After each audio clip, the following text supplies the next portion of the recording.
Rory Blackwood navigated the crowded ballroom with an air of confidence that belied her unease.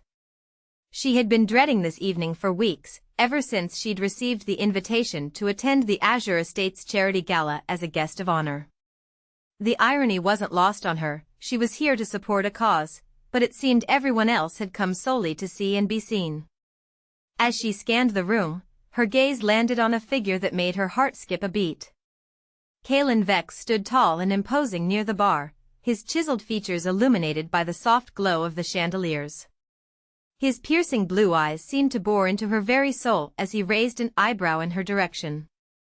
A shiver ran down Rory's spine as she felt the weight of his gaze.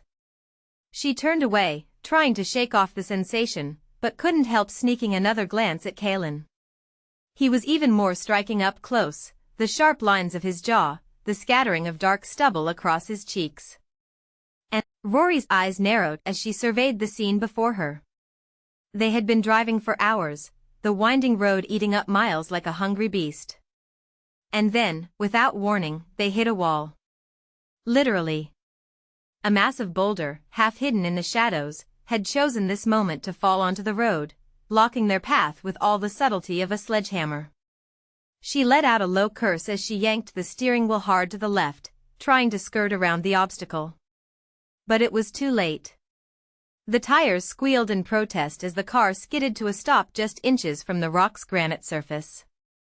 Rory's heart rate spiked as she threw the car into park and killed the engine. They were stuck.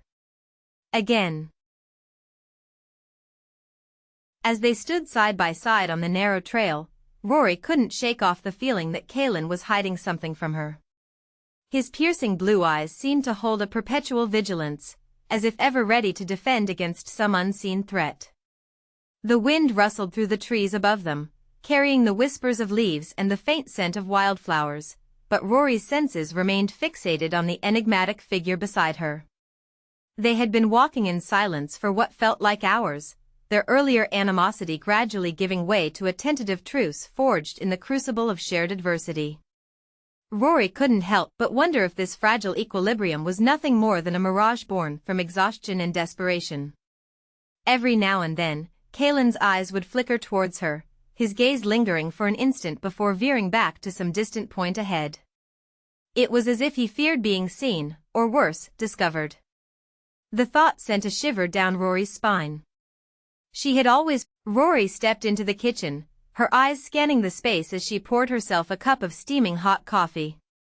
The silence was oppressive, punctuated only by the ticking of the clock on the wall. She couldn't shake off the feeling that Kaelin's presence loomed over her, even though he wasn't there. The air seemed to vibrate with unspoken words and unfinished conversations.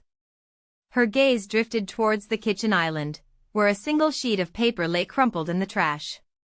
A piece of it had been torn out, leaving behind a jagged edge that screamed for attention. Rory's heart skipped a beat as she approached the island, her hand reaching for the offending paper. The contents were what she'd expected but still managed to shock her, a rough layout of the mountain route they'd traversed, annotated with cryptic symbols and codes. It was Kaelin's handwriting, unmistakable in its fluidity and precision. He'd been tracking their journey, monitoring their progress. Rory wandered through the empty apartment, her feet carrying her to places she'd never been before. Every step creaked under her weight, like a mournful sigh that refused to subside. The air was thick with the scent of stale coffee and yesterday's memories. She drifted past the kitchen island, where Kaelin had once poured her a cup, his eyes locked on hers as he whispered, "You're mine." Her heart twisted at the memory, like a knife turning in its sheath. How could he be so callous? So cruel? The apartment seemed to whisper secrets in her ear, whispers of laughter and tears, of arguments and makeups. But they all centered around one thing, Kaelin's presence. His absence was a void that gnawed at her, like a rat eating away at the foundation of her sanity. Every surface held a story, every object a memory, every smell a bittersweet reminder of what she'd lost. The silence had become a living entity, suffocating. The air in Rory's apartment was thick with unshed tears and unresolved tension. She stood at the edge of her bed, her hands clenched into fists as she faced Kaelin, who loomed over her like a specter of guilt. His eyes, once bright blue and piercing, now seemed dull and resigned, weighed down by the secrets he'd kept hidden for so long. The silence between them was oppressive, heavy with the weight of his betrayal. Rory's heart ached as she recalled the shattered trust, the broken promises, and the shattered dreams they'd shared. Her voice trembled as she spoke, each word slicing through the air like a knife. "You lied to me, Kaelin." His head dropped, shame etched on his face as he whispered, "I know." The admission hung between them like a challenge, daring Rory to forgive, to forget, or to flee. She chose none of those options. Instead, she took a step closer, her eyes blazing with tears and anger, and said, "You owe me an apology,